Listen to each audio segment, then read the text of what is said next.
On the next page, I'm now on page 5 of the application. This is where the questions about the application, the questions in the application start. There are 6 questions. If you upload this, we accept applications both hard copy or online. If you upload this online, you do not have to rewrite the questions. And so in other words, if you're answering question 1, you can just write 1 and then start typing out your answer. But you do need, there's information here about the restrictions on the size. You do need to keep it to those 2 pages, and you do need to stay within the font. So no smaller than 11-point font. For those of you that feel challenged to summarize what you want to say in less words, I encourage you to write it out first and then try to delete out or reduce and condense some of your writing so it can fit within those guidelines. Do not, though, try to squeeze it with a 10.5 font to get more in there or expand your margins, because you want to make the process of reading this application easy for the panel and not make them have to struggle with really small type.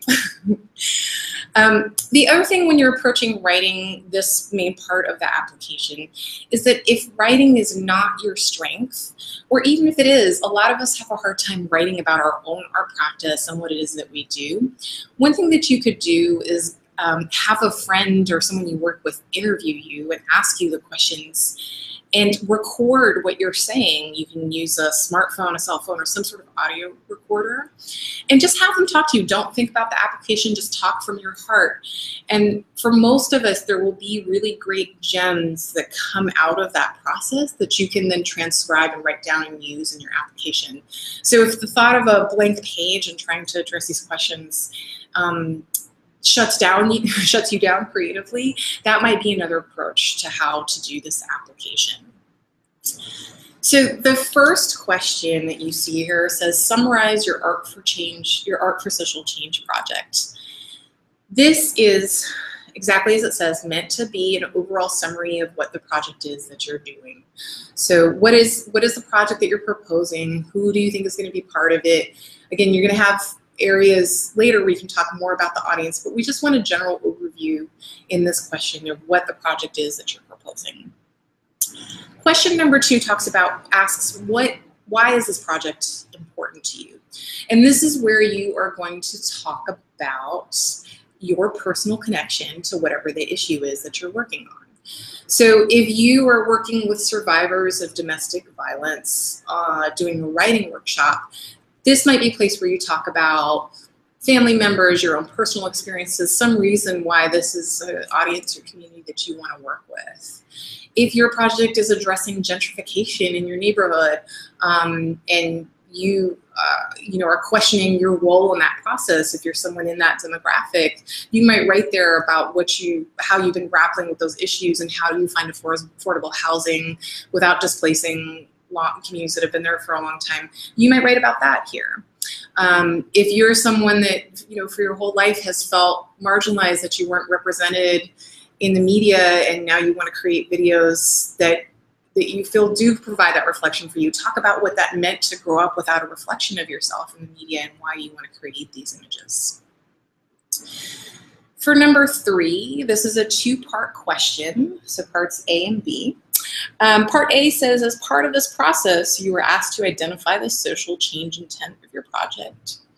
And now this, again, is pointing back to that list of issues that we talked about a few minutes ago that you had to pick from. Explain how your project engages with and expresses your social change vision and the intent you identified.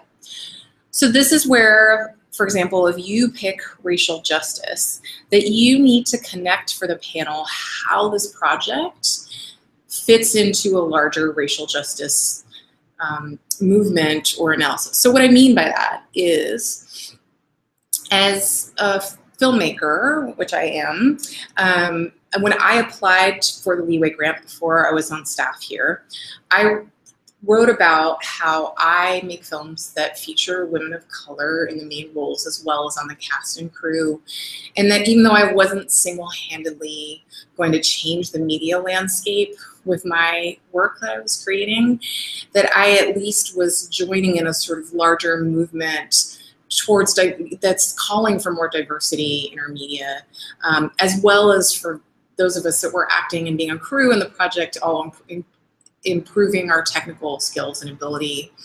So, so how is the work that you're doing a piece in a larger puzzle that connects to that social change intent that you identified? And this is also captured in Part B, which is describe the goals intended for the impact of your project. So as much as we would like for our individual projects to make fundamental changes in the world, we know that in general social change work takes time, and particularly when we're working in the cultural realm. So we're really just looking at how is your work a piece in that larger movement, right? If you're someone that's working in speculative fiction or sci-fi, what does it mean to provide a vision of how the world might look different in the future? Whether that's a utopian or dystopian vision of warning us about trends that might go wrong that we need to fix now, or envisioning how things could go better. So don't assume that the panel understands how your work connects to environmental justice or how your work connects to feminism. This is this place in number 3 where you're really going to spell that out.